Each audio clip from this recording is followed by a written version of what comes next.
Mata merupakan karunia Tuhan yang luar biasa. Dengan mata, kita mengenal semesta dan melihat senyum orang di sekitar kita, serta waspada. Cahaya berperan penting saat kita melihat. Sebagus apapun benda, tak akan terlihat tanpa cahaya. Kita bisa melihat benda yang bercahaya atau benda yang menerima cahaya dan terpantul ke mata kita. Tuhan mendesain mata kita dengan luar biasa, sehingga kita bisa melihat benda yang besar meski dengan mata kita yang kecil. Ini adalah bagian-bagian mata.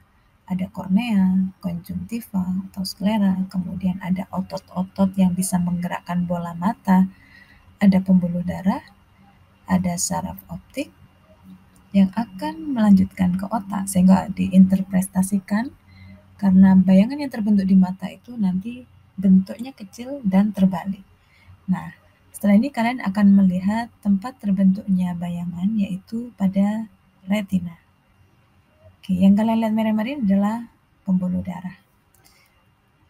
Tahukah kamu, mata kita seperti bola loh.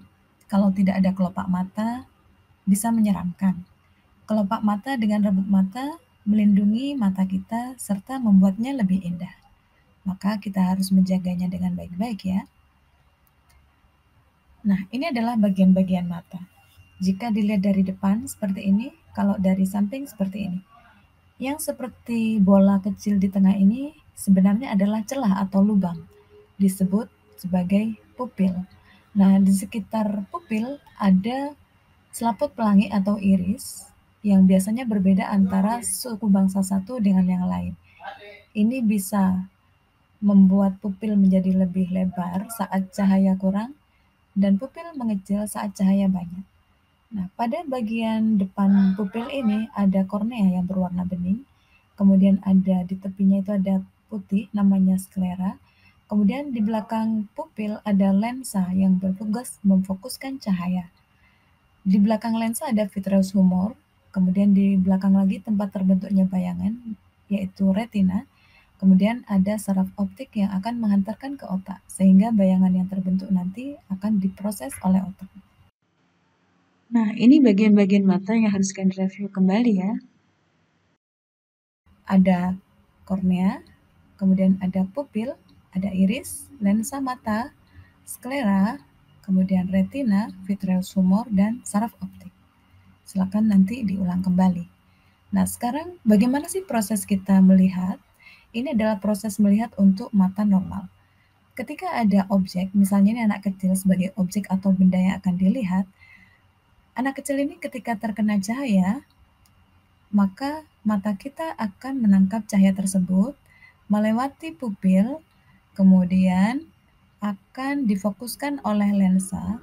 Setelah melewati lensa, akan melewati vitreous humor dan terbentuk bayangan terbalik dan diperkecil seperti ini. Kalian lihat ya. Nah, jadi kita bisa melihat benda besar di mata kita yang kecil karena bayangannya terbalik dan diperkecil. Nah, selanjutnya di sini adalah tugas saraf optik untuk menghantar ke otak untuk diinterpretasikan, sehingga bayangan yang kecil dan terbalik ini nanti akan menjadi tegak dan sama besar. Kalian sudah melakukan eksperimen tentang penguraian cahaya putih oleh prisma kan? Nah, sebenarnya cahaya putih itu terdiri dari beberapa warna. Ada merah, jingga, kuning, hijau, dan biru. Saat kita melihat warna merah dan hijau dari apel ini, maka sinar tampak merah itu akan terpantul ke mata kita dan yang lain diserap. Adapun saat kita melihat bagian hijau ini, maka yang terpantul di mata kita adalah yang hijau, adapun warna lain diserap oleh bagian daun yang ini. Nah, baju mana yang nyaman untuk di siang hari? Yang putih atau yang hitam? Untuk warna putih itu memantulkan semua sinar tampak, sedangkan warna hitam akan menyerap semua sinar tampak. Tentu saja, kalian akan merasa gerah ketika memakai baju hitam di siang hari, sedangkan memakai baju putih di siang hari itu akan lebih nyaman karena sinarnya dipantulkan. Oke, sekarang kita akan beralih ke gangguan penglihatan. Ada beberapa gangguan penglihatan yang kita bahas di sini. Yang ke satu adalah mata minus atau negatif, disebut rabun jauh. Nah, di sini kalian lihat bayangan yang terbentuk ada di depan retina. Jadi untuk mata normal ada di retina, tapi kalau mata minus ada di depan retina. Nah, penyebabnya apa? Bisa faktor keluarga, kemudian membaca di tempat yang redup, membaca terlalu dekat, dan terlalu sering menatap gadget, komputer, dan televisi. Nah, kalian bisa lihat nanti bayangan ini akan menjadi kabur ketika jatuhnya di depan retina. Maka untuk membantu bayangannya jatuh ke retina kembali, maka orang ini dibantu dengan kacamata minus, sehingga bayangannya nanti kembali ke retina. Selanjutnya adalah gangguan penglihatan yang kedua, yaitu mata plus atau hipermetropi atau rabun dekat. Nah, secara umum ini karena bertambahnya usia ya. Kalian lihat di sini, bayangan yang terbentuk saat kita melihat itu ada di belakang retina. Jadi untuk penderita hipermetropi ini, bayangan jatuh di belakang retina. Penyebabnya apa? Karena kornea kurang melengkung dan mata lebih pendek dibanding kondisi normal. Untuk menjatuhkan bayangan ini kembali ke retina, maka di depan mata ini dibantu dengan kacamata plus. Selanjutnya adalah mata silindris atau astigmatisme. Kalau di Malaysia biasanya disebut silau.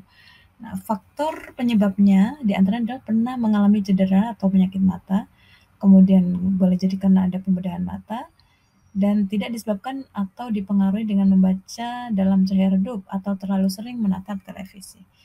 Nah, mata silindris ini kurang bisa memfokuskan cahaya, jadi pandangan kabur pada semua arah. Ini kalau sudah parah ya. Dan benda yang lurus bisa terlihat bengkok. Untuk silindris ini juga bisa hadir saat lahir dengan kombinasi rabun jauh dan rabun dekat. Untuk korneanya atau lensanya lebih tajam pada satu arah.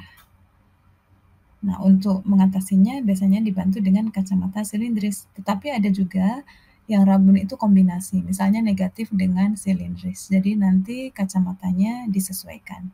Masih ada beberapa gangguan mata yang lain, diantaranya ada juga yang disebabkan oleh bakteri. Nah, kalian bisa mencarinya ya.